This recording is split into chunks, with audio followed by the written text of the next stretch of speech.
Welcome to this instruction video in which I will start a new chapter for history. We are going to talk about the start of chapter 5, the early Middle Ages, also called the Dark Ages in English. It is the period from the year 500 until the year 1000, also called Age 3 in the Dutch history books. Now, you have to learn today a few things. I am going to combine paragraph 4.5, the fall of Rome, with paragraph 5.1, Lords and Vassals, Franks and Frisians, because it makes sense to talk about the fall of Rome before starting the Middle Ages.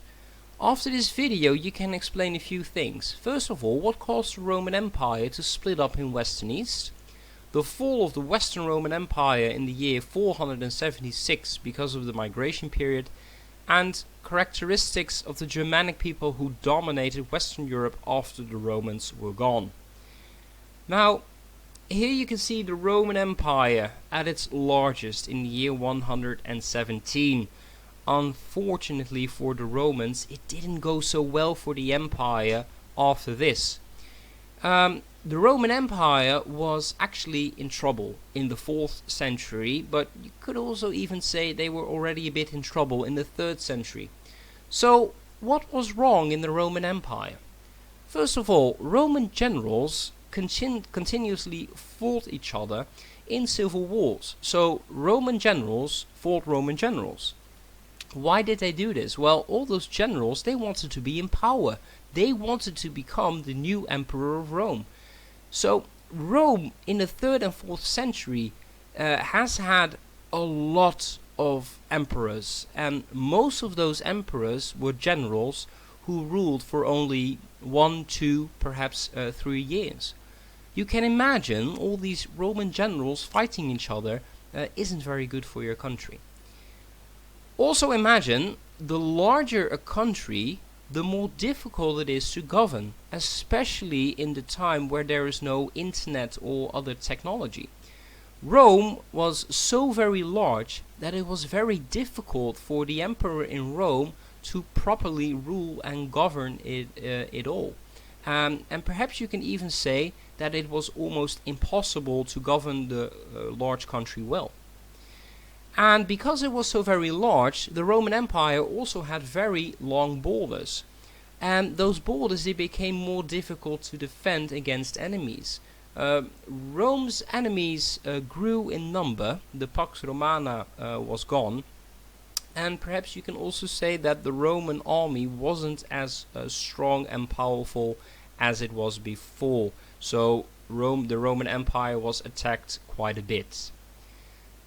Now, in an effort to solve these problems, the Romans thought that it would be best to split up the empire. They did so in the year 395, and it was split in the Western Roman Empire, that, as you can see, didn't even exist for 100 years, and the more successful Eastern Roman Empire, also called the Byzantine Empire, which existed for over 1,000 years.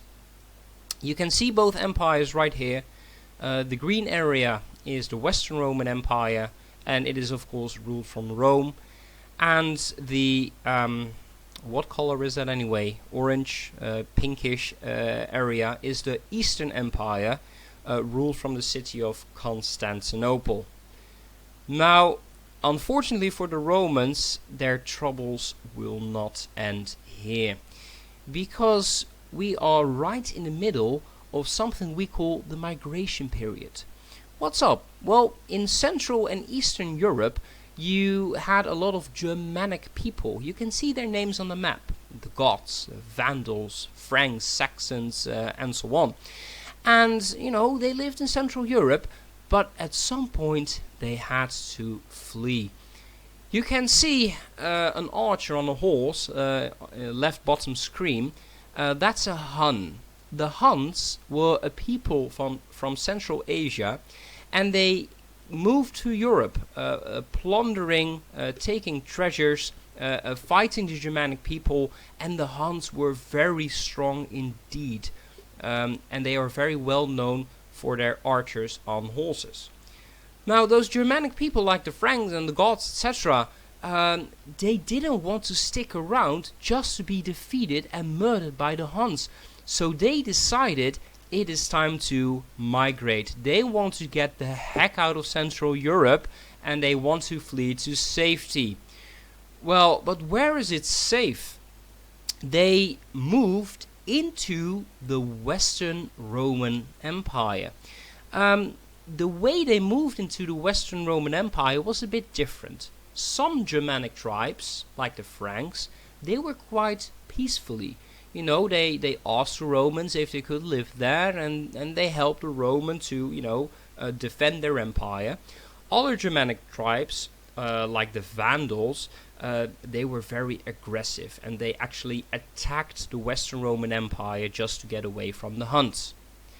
Now, this has a lot of consequences, because all those Germanic tribes moving into the Western Roman Empire really changes European history. There are major consequences. The first of all, the Western Roman Empire falls in the year 476. They can't protect their border against all those Germanic tribes. They are attacked all the time, and the Roman army just can't defend even Rome. Rome is plundered a few times, and the final time Rome is plundered in 476, the Germanic leader of that tribe forces the Roman emperor to stand down and give up his throne. So bye-bye Romans in Western Europe. Second consequence, Europe becomes a very dangerous place. In the time of the Romans, it was relatively peaceful. The Romans, they kept the peace. There were no very large wars. But now, the Germanic tribes are fighting each other. They are fighting the Romans. There is fighting everywhere, and there are no more Romans to keep the peace. That also means that trade stops.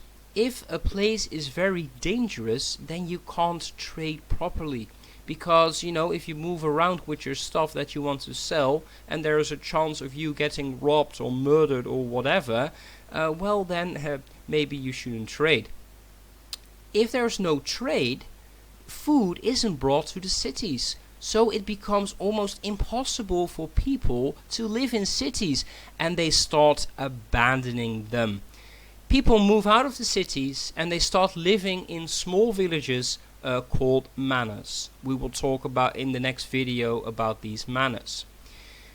In those manors, people needed to become farmers to survive. Once again, almost everyone needs to produce his or her own food, because you cannot go to markets if there is no trade.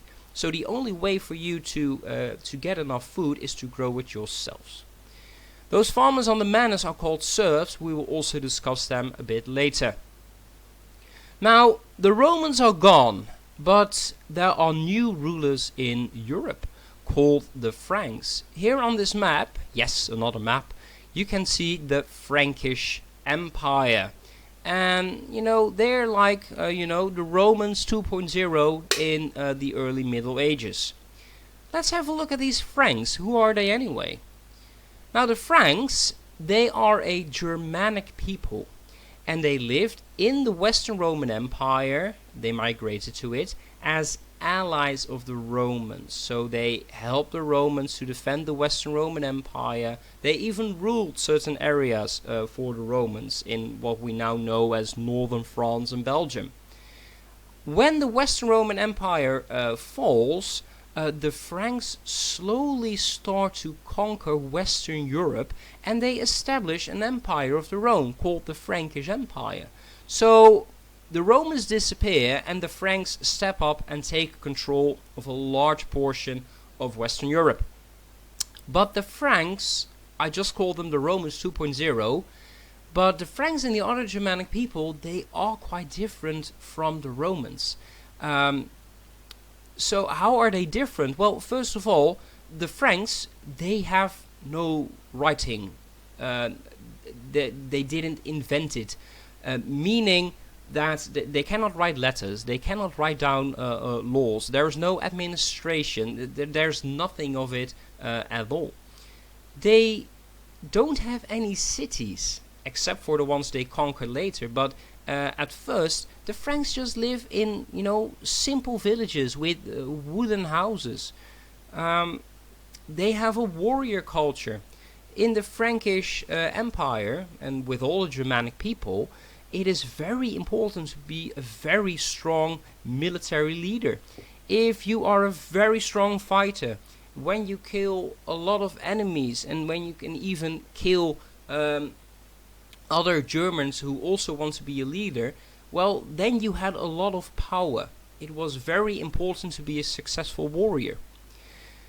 They don't really have one king, one emperor at first. In Germanic culture, it is normal to have multiple lords, which are the rulers, and all the people who follow those lords are called vassals. Now, and lords, they could give, for example, gifts to those vassals so that they would be loyal.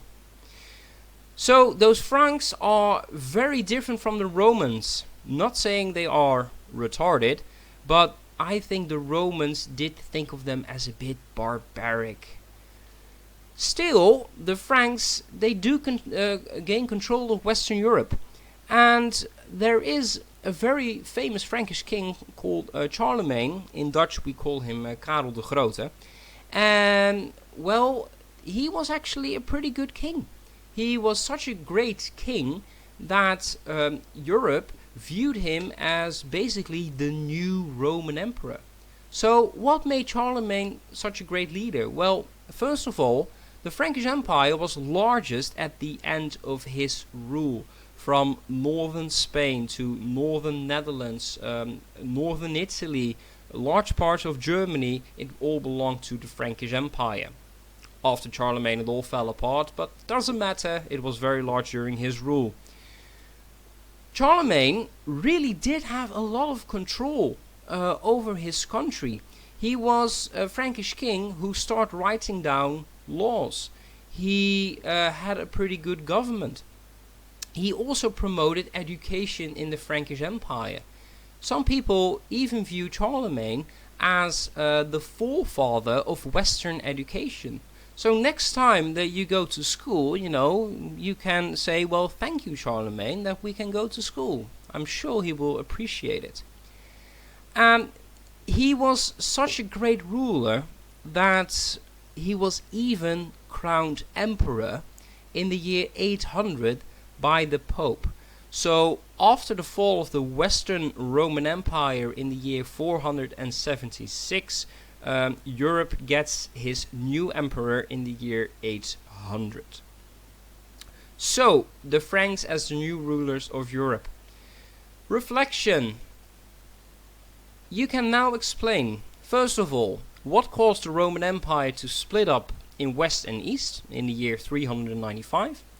The fall of the Western Roman Empire in 476 because of the migration period, that was the story about the Huns. And finally, characteristics of the Germanic people, the Franks, who dominated Western Europe after the Romans were gone. If you have any questions whatsoever, please feel free to send me a mail on Magister. Be sure to do your homework and to send your homework in. You can do that in Magister opdrachten. So, see you next video. Till then.